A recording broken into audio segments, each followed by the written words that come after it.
Nagpasalamat ako din. Nakita ko talaga lahat ng mga mukha niyo ngayon. Hindi ako nakasama sa Christmas party.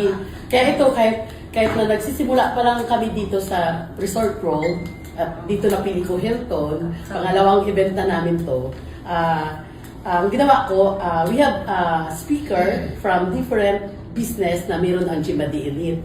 So, balik dalawang mga international business ito na nagpunta na dito sa Philippines.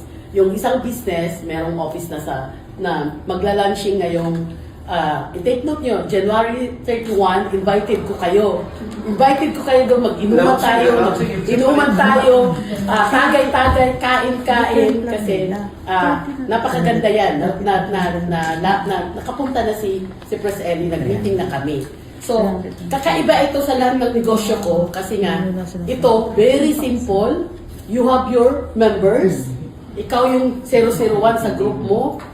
Basta, napakaganda siya na sa simulan mo lang, na maliit lang na kapilahan, talagang lumagok ka at makikita mo kasi kilala ko yung mga may-ari.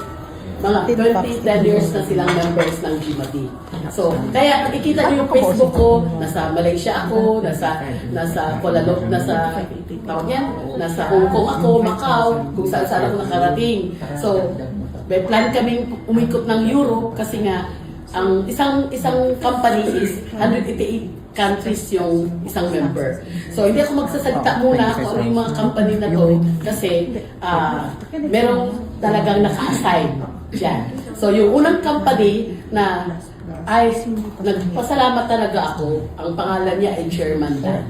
Chairman Dan, isang company na ikukwento ngayon ng isang speaker from Malaysia. Kasi nawawala si Founder King, siya yung GMADI Elite eh. Kung hindi sa kanya, hindi ko ma-meet si Mr. Colin over there. Anakin?